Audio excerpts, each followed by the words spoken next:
আমি professionally marine engineer. New ইয়র্কের কুইন্সে থাকি। আমার কোনো কথা শোনে নাই।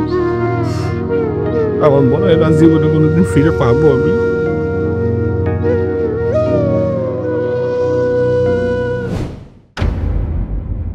আমি কাজী।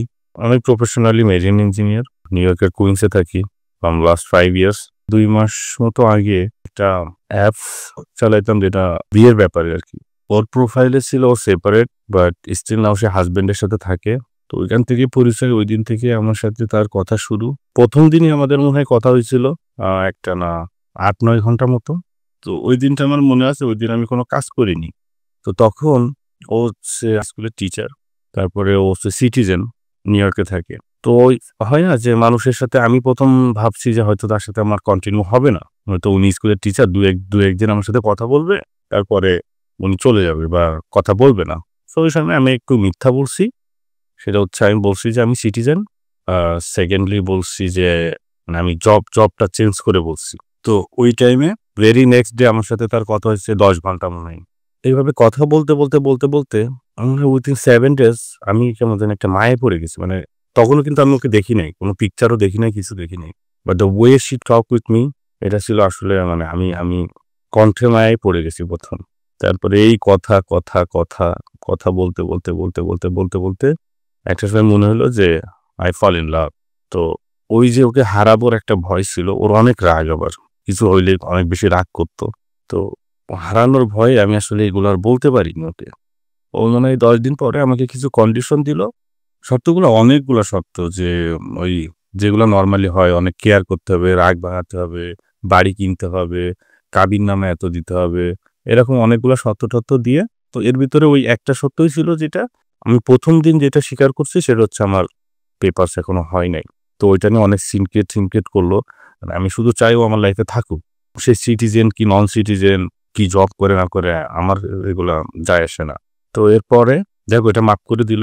মানে নরমালি কথা বলতেছে, বাট ওই ১ম যে আমার প্রতি অ্যাটেনশন গুলো ছিল এগুলো আস্তে আস্তে চেঞ্জ হচ্ছে। তো ওর ফ্যামিলিতে আমি ইনভলভ হইলাম। ওর ফ্যামিলিতে আমি কন্টিনিউ, ওর আব্বু আম্মুই বলি। কন্টিনিউ কথা বলতাম। আমার ফ্যামিলিতে ইনভলভ করলাম। বাট ও কিন্তু আমাকে কমিটমেন্ট দেয় নাই। ও বলছে যে আমরা কথা বলি অ্যাজ এ ওয়েল উইশার। আমি অবজারভেশন করতেছি, আমি জানাবো। তো এরপরে আমি সেকেন্ড মিথ্যাটা ধরা খাইলাম, জবের ব্যাপারটা। তো ওই থাকবো না। তো ওইটাও সামহাউ আমি ম্যানেজ করলাম। তো এভাবে কন্টিনিউ চলতেছে। তো ওই রাগ হয়, রাগ ভাঙাই। তো আমাদের ১ম ১ মাস যখন হইলো আমি এটা অনেক সুন্দর করে সেলিব্রেশন করলাম। তো সামহাউ আমি ওই নাম্বার ট্র্যাক করে মানে ওই Google থেকে কোনোভাবে ওর বাসার অ্যাড্রেস আমি বের করে ফেলছি।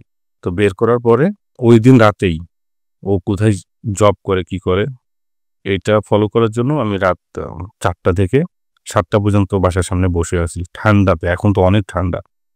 গাড়ির ইঞ্জিন-টিঞ্জিন বন্ধ করে চুপ করে বসে আছি। পরে সবকিছু খুঁজে পাইলাম। এভাবেই চলতেছিল।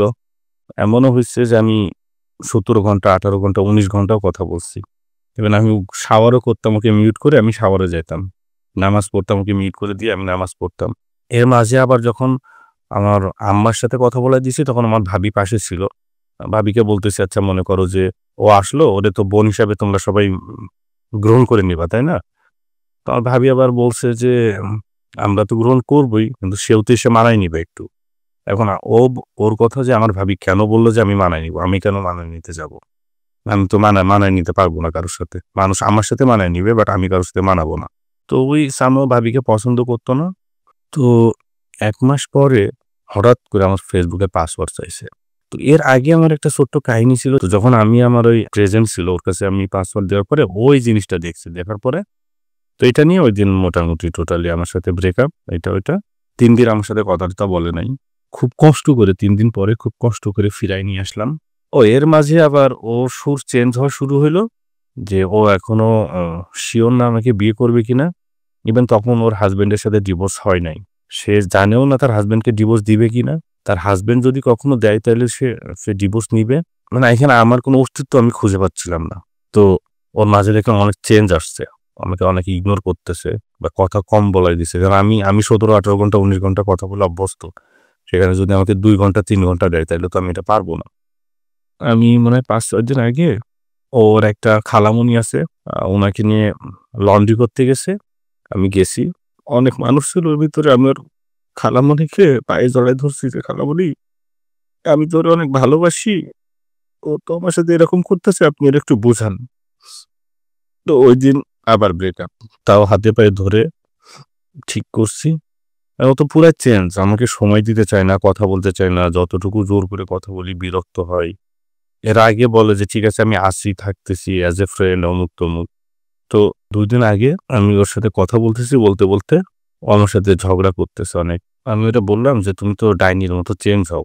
তো আমারে বলল যে, "তোরে জুতা দিয়ে পিটানো উচিত।" তো এই কথা বলার পরে আমার কাছে একটু খারাপ লাগছে। আমার সাথে ওর অনেক ঝগড়া-টগড়া হইছে। আমারে বলছে যে, "তুই পারলে কিছু করে নিস, এইটা ওইটা অমুক-তমুক।" পরে আমার বাসার সামনে গেছি পরশুদিন সকালে। যেয়ে আমি একটু সিন ক্রিয়েট করছি এখানে। আমি ওরে বলছি, "তুমি বাসায় আসো, বাসার বাইরে আসো।" আমি আসবো না। আমি কই, "ঠিক আছে, তাইলে আমি বাসার ভিতরে আসলাম। আমি তোমার হাসব্যান্ডের সাথে কথা বলব।" আমার ইনটেনশনটা ছিল এমন যে আমি সামহাউ আমি ওরে চাই। মানে বাই এনি মিনস। হয় ও আসবে, নাহলে জোর করে নিয়ে আসবো, বিকজ আই লাভ হার। তো ও পুলিশ কল দিয়ে দিল সাথে। আমিও পুলিশ কল করছি। আমি বলছি, "আজকে একটা বিধ হওয়া লাগবে।" তো পরে আমি আবার চলে আসছি ওখান থেকে।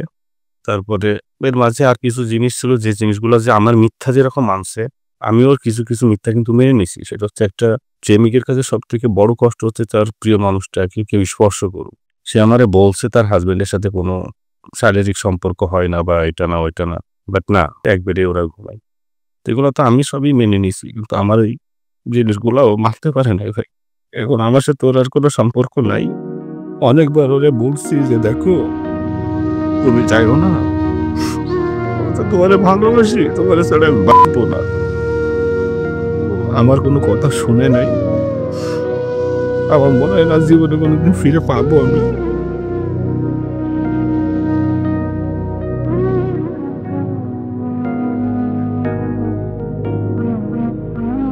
তো আমার মনে হয় যে আমি ওর জন্য অপেক্ষা করবো বাকি দিনগুলা। ও যদি ফিরে আসে তো আসবে।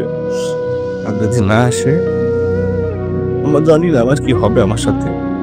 মানে আমি ম্যাচিউর, তারপরেও এই জিনিসগুলো আমি আনম্যাচিউর টাইপের করি। কারণ আমি পাগল হয়ে যাই। ওর সাথে ০.৫ ঘন্টা কথা না বলে আমি থাকতে পারি না। আপনার বয়স কত? আমি 32। তো আপনি ৩২ বছরের একজন পরিণত মানুষ। আপনি এই ২ মাসের মুহূর্তে যা করছেন, আপনার কাছে কি এটা স্বাভাবিক মনে হচ্ছে?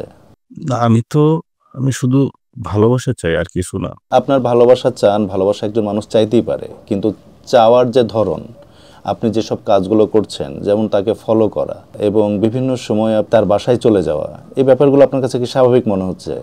না, এর ভিতরে একটা কারণ আছে। কারণ আমি যেটা বিশ্বাস করি যে, একটা মানুষ আপনার সামনে যত আসবে, আপনি তার প্রতি তত ইমোশন, আপনার মায়া লাগা বাড়বে। গত ২ মাসে আপনি যতটা ক্লোজ হয়েছেন তার সাথে, বা ১৮-২০ ঘন্টা করে কথা বলা একজন মানুষের, এটা কি স্বাভাবিক আচরণ? অস্বাভাবিক বলে কিছু মনে হয় না, বিকজ আমি তাকে ভালোবাসতাম। উনি তো এখনো ডিভোর্স না।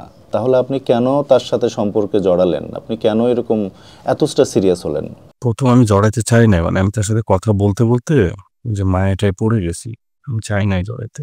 তার ছিল যে সে এমনি তার হাসব্যান্ডের সাথে তার সম্পর্ক খুবই খারাপ। কথা বলা স্টার্ট করছে এইজন্য যে সে যদি রাইট কাউকে পায়, তাকে ডিভোর্স দিয়ে দিবে। তার হাসব্যান্ডকে ডিভোর্স দিয়ে সে সংসার শুরু করবে নতুন। তাকে তো আগে ডিভোর্স নিতে হবে। ডিভোর্স না নিয়ে একজন স্বামীর সংসারে থেকে সে তো এটা করতেই পারে না। এটা যেমন সে করতে পারে না, আপনিও এটা অ্যাকসেপ্ট করতে পারেন না। আমার কাছে আসলে এটা কোনো অ্যান্সার নাই। বাট আমি যে কথা বলতে যে মায়ায় পড়ে গেছি, এটা থেকে আমি বের হইতে পারি নাই। আর আমার কাছে সবকিছুর ঊর্ধ্বে ভালোবাসা। আপনি ভবিষ্যতে বিয়ে করলে আপনার স্ত্রীর সাথে আপনার সমস্যা তৈরি হতেই পারে। তখন আপনার স্ত্রী আরেকজনের সাথে যদি কথা বলে, সম্পর্কে যেতে চায়, সেক্ষেত্রে আপনার কাছে ব্যাপারটা কেমন লাগবে? না, এটা ডেফিনিটলি খারাপ লাগবে। কিন্তু ওর হাসব্যান্ডও তো অন্য মেয়ের সাথে কথা বলে। এটা কিভাবে শিওর হলেন আপনি? না, ও বলছে এগুলো। কারণ আমি ভাই ওকে অন্ধের মতো বিশ্বাস করি। যতই আপনি বাস্তবতা বলেন, যেটা বলেন, আমি এখান থেকে বের হইতে পারতেছি না। আমার মনে হয় আপনার নিজেকে সংশোধন করা উচিত এবং নিজেকে কন্ট্রোল করা উচিত। চেষ্টা করব, কিন্তু আমি অ্যাজ ওয়েল অ্যাজ তার জন্য ওয়েটও করব সারা জীবন। মানে সে যখনই আসে আমার লাইফে, সে ৭০ বছর বয়সেও যদি আসে, আমি তার জন্য অপেক্ষা করব।